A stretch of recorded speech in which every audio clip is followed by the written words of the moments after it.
Caríssimos amigos e amigas de todo o Brasil, imagino que vocês estão hoje com duas sensações associadas, né? Uma sensação de alívio, porque depois desses últimos meses de estudo forte, você finalmente cumpriu a sua missão, e a outra sensação de uma certa angústia, uma certa ansiedade, o que vai perdurar até a publicação do resultado oficial da banca.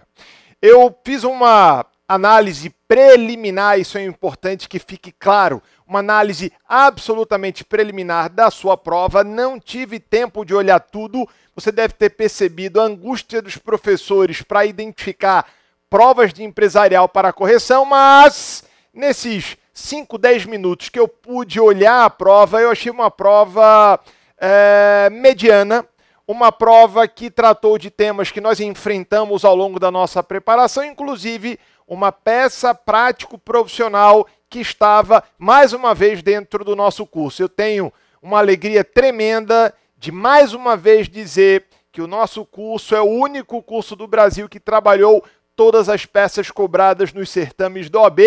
Olha, e a gente já está nessa desde a época da banca CESP, que hoje se chama Sebrasp.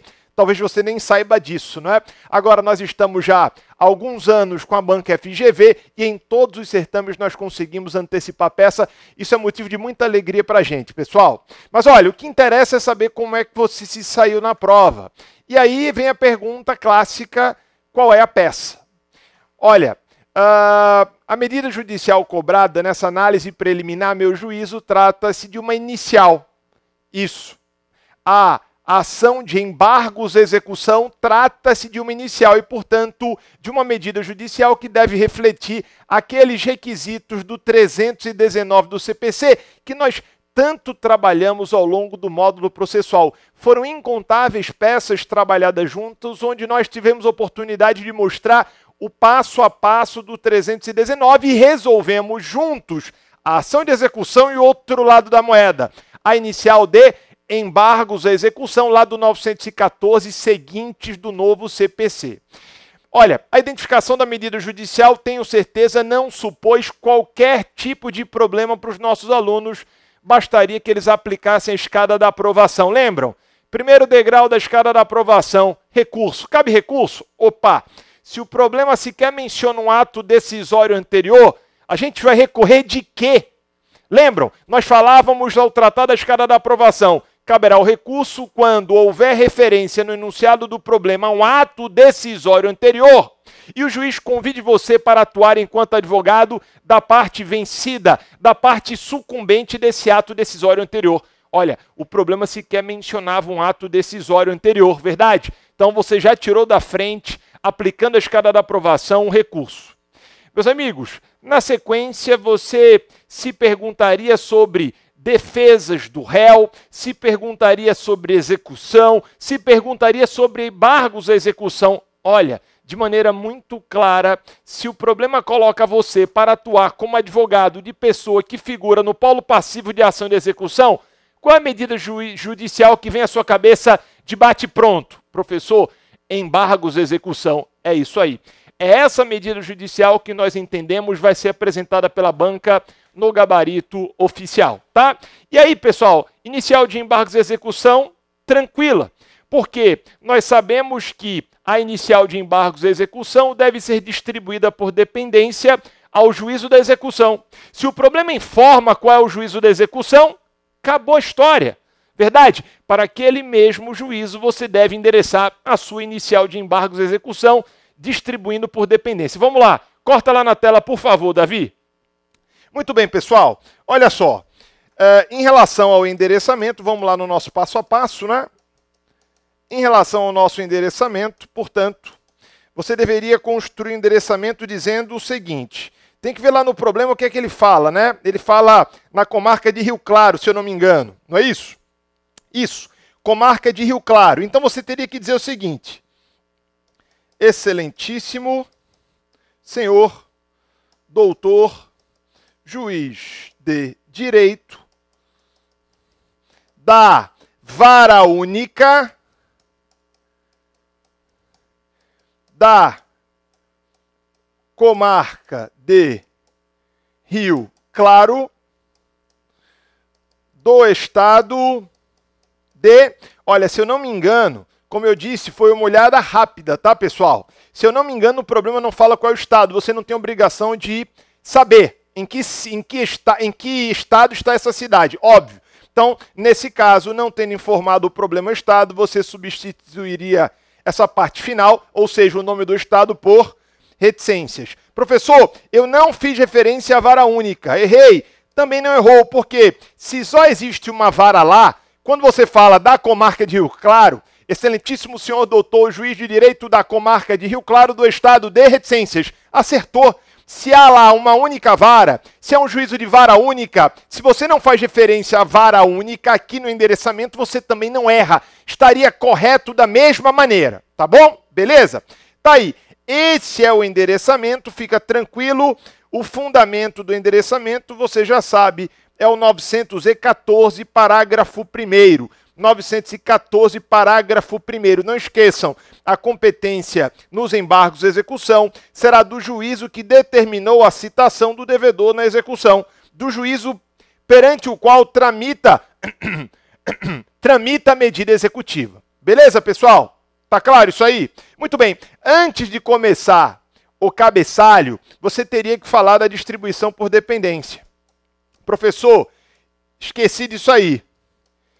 Não falei da distribuição por dependência. Se você foi meu aluno, com absoluta certeza, você fez referência à distribuição por dependência. Falamos muito isso para você, inclusive quando nós respondemos juntos a inicial de embargos de execução, eu chamei a sua atenção para isso dizendo, olha, possivelmente a banca vai atribuir pontuação à distribuição por dependência, reclamando conhecimento em relação ao parágrafo 1º do 914. Não esquece disso. Então aqui você teria que falar distribuição por dependência ao processo de execução número tal. Não sei qual é o número, substituo por reticências, mas é importante a referência de distribuição por dependência atendendo ao 914, parágrafo 1º do Código de Processo Civil. Beleza, pessoal? Tranquilo? Então tá aí. Endereçamento, matamos, distribuição por dependência, ok? Na sequência, o que é que vem? Vem o cabeçalho. Olha, você sabe como construir o cabeçalho de uma inicial. E eu, a todo momento, ao longo da nossa preparação, chamei sua atenção para aqueles elementos para os quais a banca deverá atribuir pontuação em relação ao cabeçalho. Lembram? Quais são eles? Partes, o nomen iuris e o fundamento legal. Tá? Em relação às partes, pessoal, alguma dificuldade aqui? Não, verdade? Nós temos de um lado a pessoa que nós representamos, que é aquela que está apresentando os embargos de execução, é, portanto, o embargante, que é o Vitor.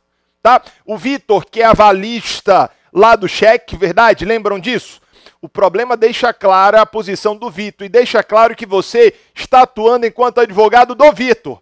Lembrem-se que existe uma ação de execução proposta pela padaria, se eu não me engano, é uma padaria, não é isso?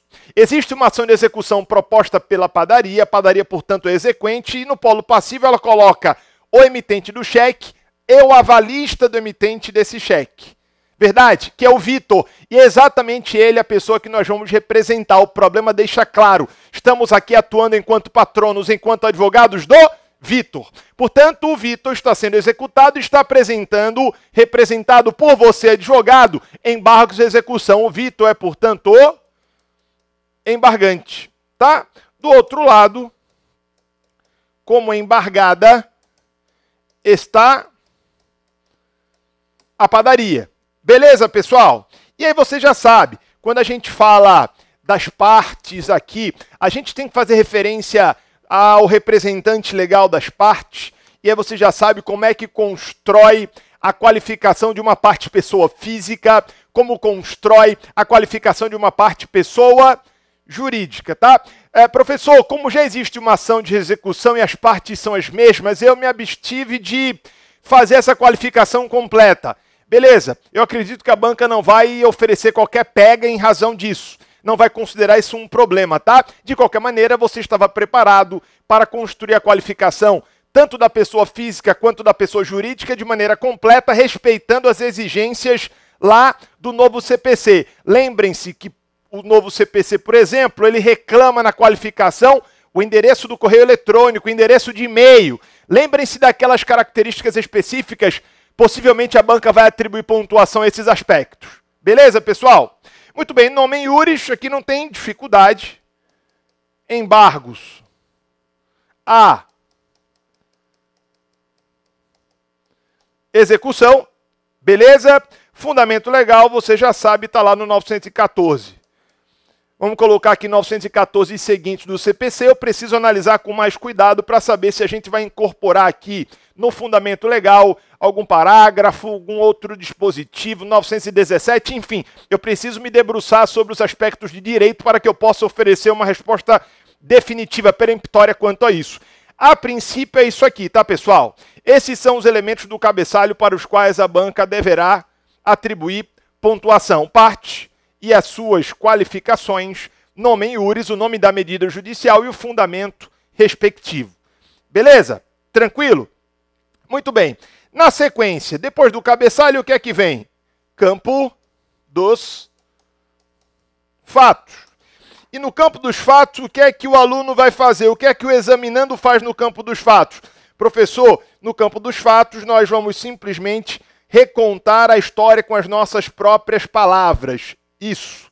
Perfeito. No campo dos fatos não haverá qualquer inovação. Você simplesmente vai parafrasear o enunciado da questão, ponto final. Tá? É possível que a banca atribua pontuação ao campo dos fatos, é possível que não. Em alguns momentos ela atribuiu, em outros não, nas últimas provas não atribuiu. Tá? No campo dos fatos, você já sabe, parágrafos curtos, ideias concatenadas, respeitada a cronologia dos eventos, dos acontecimentos, substituindo o nome das partes por embargante e embargado, não é isso, pessoal? Enfim, trabalhamos pra caramba tudo isso aí. Depois do campo dos fatos, agora sim, a parte onde se concentra a maior parte da pontuação, o campo do direito. Olha, pessoal, o campo do direito eu dizia a vocês a todo momento, não é? Atenção! Campo do direito, quer um conselho? Começa demonstrando o cabimento da medida judicial. Começa mostrando que a medida que você está apresentando é uma medida cabível, é a medida oportuna. Lembram disso, pessoal? Então, você teria que aqui, ao tratar do cabimento, dizer que o executado, independentemente de penhora, independentemente do calção, independentemente de um eventual depósito, ele pode se opor à execução, ele pode combater a execução por meio de embargos. Logo, amigos, ainda que a pessoa que nós estamos representando, o Vitor, não é isso? Ainda que o Vitor não tenha bem penhorado, ainda que ele não tenha promovido o depósito ou calção, lembrem-se que há legitimidade para a propositura da medida judicial, no caso, os embargos. Tranquilo, então? Nós começaríamos aqui repisando o fundamento base, repisando o 914, demonstrando o cabimento da medida judicial. Tranquilo, pessoal? Ok? Aqui também é importante, a banca ofereceu elementos para que você construísse isso. Tratar sobre a tempestividade. Tá? Qual é o prazo para a propositura? 15 dias, professor. Você pisou e repisou isso com força ao longo da nossa preparação. Isso. Prazo para a propositura da inicial de embargos de execução, prazo de 15 dias. Esse prazo, gente, ele é contado na forma lá do 231, inciso 2º do CPC. Professor, o que isso quer dizer, professor? 231, inciso 2º? Está marcado no seu vademécum. Falamos sobre isso pra caramba, não é? Da juntada do mandado citatório, do mandado de citação. Verdade, pessoal? Falamos sobre isso. O problema é deixar claro que a citação se deu por oficial de justiça. Então, 231, inciso 2º, para que você conheça o termo ACO para a contagem desse prazo de 15 dias. E aí, quando você faz essa contagem, com base nas informações que o problema oferece, você tem a absoluta convicção de que a inicial de embargos de execução é absolutamente tempestiva. Lembrem-se, o problema falou que a juntada do mandado de citação, me corrijam se eu estiver errado, tá, gente? Estou falando aqui de cabeça para vocês. A juntada do mandado, se eu não me engano, o problema fala no ano 2016, não é isso?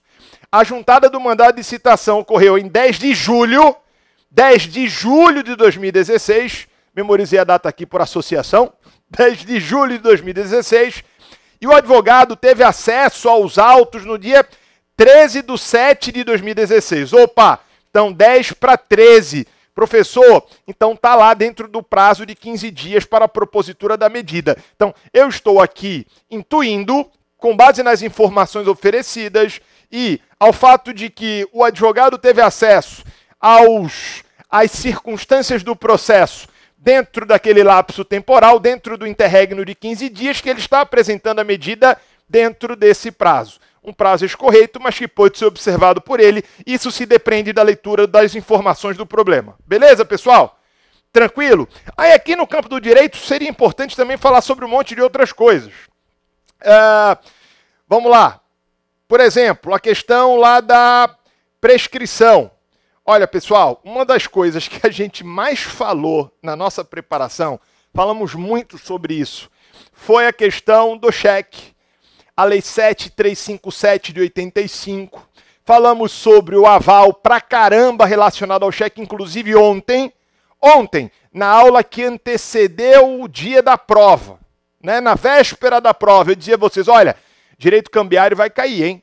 Vai cair direito cambiário, olha, caindo direito cambiário e vai cair, a banca vai te cobrar aceite, endosso, aval ou prescrição. O que a banca fez? Cobrou aval e prescrição. Não sei se você notou, mas essa garantia pessoal oferecida pelo Vitor é uma garantia de aval. Quais são as garantias pessoais? Fiança e aval, professor, fiança e aval, fiança e aval. Beleza, mas qual é a garantia própria para títulos de crédito? Aval, professor, aval, aval. Fiz um quadrinho esquemático mostrando, inclusive, a diferença entre fiança e aval. Garantia pessoal oferecida no cheque pelo Vitor, que garantia é essa? Aval. Beleza, pessoal? Aí lá na lei do cheque a gente tem 29, 30, 31, falando sobre a figura do aval. 32 também, não é? Falando sobre a garantia cambial do aval em relação ao cheque. Tá? E aí você também teria que saber aquela questão que a gente falou muito, inclusive lá no módulo material, e voltamos a falar sobre isso no módulo processual. A questão do prazo de apresentação do cheque. Caramba, como eu falei isso, como eu fiz desenho aqui na tela para mostrar isso para vocês. Eu dizia até assim, olha, que o prazo prescricional do cheque é de 6 meses, nos termos do artigo 59 da lei do cheque, todo mundo sabe. Agora, o que as pessoas não sabem é que esse prazo começa a ser computado, começa a fluir, começa a correr a partir da expiração do prazo de apresentação, a partir do término do prazo de apresentação do cheque. E o prazo de apresentação do cheque, ele pode ser de 30 ou de 60 dias. Lembram disso? No caso do cheque mesma praça, 30 dias. No caso do cheque praças diferentes, 60 dias. Está tudo lá no artigo 33. Professor, o que é cheque mesma praça? Professor, o que é cheque praças diferentes? Atenção, você que não esteve conosco e não sabe disso. Quando o cheque é apresentado na mesma praça de emissão, e olha, existe um campo no cheque onde a gente informa a cidade na qual ele está sendo emitido, a chamada praça de emissão. Pois bem, quando o cheque é apresentado numa casa bancária na mesma cidade na qual ele foi emitido, o prazo de apresentação do cheque é de 30 dias. Quando o cheque é apresentado numa praça, ou seja, numa cidade diferente da cidade na qual ele foi emitido, cidade informada lá no cheque, o prazo de apresentação vai ser de 60 dias. E esses prazos, amigos, eles começam a ser contados da data de emissão do cheque. E aí você tem lá no problema a informação da data de emissão do cheque. Eu não tive a oportunidade de ver isso com calma, mas vocês certamente vão perceber, a banca não ia perder a oportunidade de apontar isso, que vai ter cheque lá que não respeita esse prazo. Ou seja, o prazo prescricional já fluiu. Se o prazo prescricional já fluiu, ou seja, passou aquele prazo de 30 dias a contar da data de emissão. O problema diz a data de emissão, e aí você conta 30 dias a partir daquela data. Quando termina esses 30 dias, você conta 6 meses. E aí, pessoal, terminado esse prazo de 6 meses, o cheque encontra-se prescrito. Ele não pode mais embasar, fundamentar, lastrear uma ação de execução forçada. Beleza? Então, esse é um argumento que pode ser apresentado como defesa pelo executado, a pessoa que nós representamos, o Vitor, em sede de embargos de execução. Então essas são questões que também deveriam ser tratadas aqui, né? Deixa eu ver aqui, como é que eu vou chamar? Prazo de apresentação e prazo de prescrição, tá? Isso também teria que ser enfrentado aqui. Da mesma maneira que você teria que enfrentar aqui também a questão da concessão do efeito suspensivo. Olha, eu sei, e nós trabalhamos isso em aula, eu sei que a concessão do efeito suspensivo nos embargos de execução não é a regra. Inclusive, diga-se de passagem, o parágrafo 1º, o artigo 919, caput, parágrafo 1º, vão dizer o seguinte, primeiro caput, ele vai falar que os embargos não terão efeito suspensivo. Está lá no caput do 919. Então, qual é a regra em matéria de embargos? Não cabe efeito suspensivo. Não há de falar-se em efeito suspensivo em matéria de embargos. Beleza? Tranquilo? Mas o parágrafo 1º, e aí a gente trouxe jurisprudência pra caramba para vocês. Mostrei que a jurisprudência do STJ, que ia nessa direção, foi positivada no novo CPC, exatamente no parágrafo 1º. Mostramos isso com muito cuidado para vocês. E aí o que é que acontece? O parágrafo 1º vai dizer que o juiz pode sim, quando a parte que está apresentando os embargos pede, atribuir efeito suspensivo, desde que verificados aqueles requisitos. Não é isso? Lembra dos requisitos? Os mesmos requisitos exigidos para a concessão da tutela provisória e desde que a execução já esteja garantida por penhora, depósito ou calção suficiente. Meus amigos, há aqui uma penhora. Não é uma penhora? O enunciado do problema não mencionou uma penhora.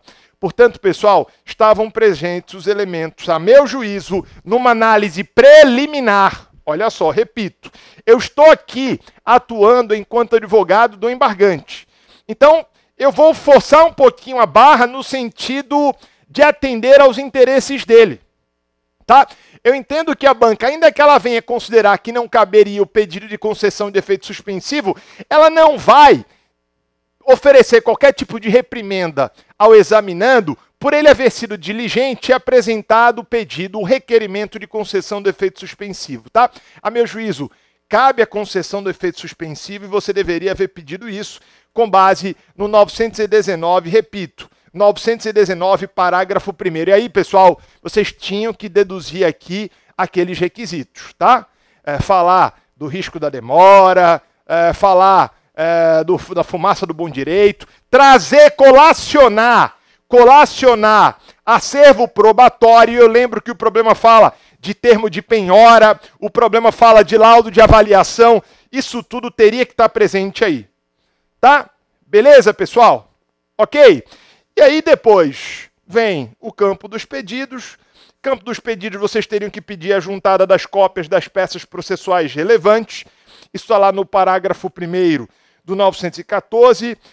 Que fosse atendido, pedido, formulado nos embargos de execução. Enfim, eu não quero descer demais nos detalhes, como se estivesse oferecendo para vocês nesse momento a estrutura completa da inicial de embargos de execução, que eu acho a medida que vai ser apresentada no padrão da banca, porque, como eu disse, nós fizemos apenas uma análise muito rápida de 5, no máximo 10 minutos antes da prova, então seria temerário e eu poderia eventualmente estar gerando aí uma expectativa falsa em você que está me assistindo agora ou, de repente, fulminando as suas esperanças de maneira indevida. Então, é prudente que nesse momento a gente espere um pouco, vamos ver qual é o posicionamento da banca e eu vou, assim que a banca divulgar o seu gabarito oficial, manifestar o meu posicionamento em relação ao que ela está apresentando lá, não apenas em relação à peça prática profissional, mas também em relação às questões discursivas. Infelizmente, nosso tempo está terminado. Eu quero, gente, dizer a vocês que toda e qualquer dúvida ainda pode ser mandada para mim, mandem as dúvidas para mim, tá certo? E que vocês mantenham-se independentemente do resultado. Não importa qual é o resultado, absolutamente tranquilos e saibam que isso é apenas uma prova. E a distância entre essa prova e a próxima é de apenas 3, talvez um pouco mais de 3 meses. Portanto, não tem nada perdido, não é o fim do mundo um eventual resultado negativo. Mantenha a serenidade, encara o resultado, seja ele qual for, de peito aberto, e saiba que você continua contando comigo, tá bom? Um beijo grande, me segue lá no Instagram onde a gente vai continuar esse bate-papo. @Professor Penante. Corta lá, @Professor Penante. E tenho dito, um abraço, um beijo, boa sorte na torcida por todos vocês. Valeu!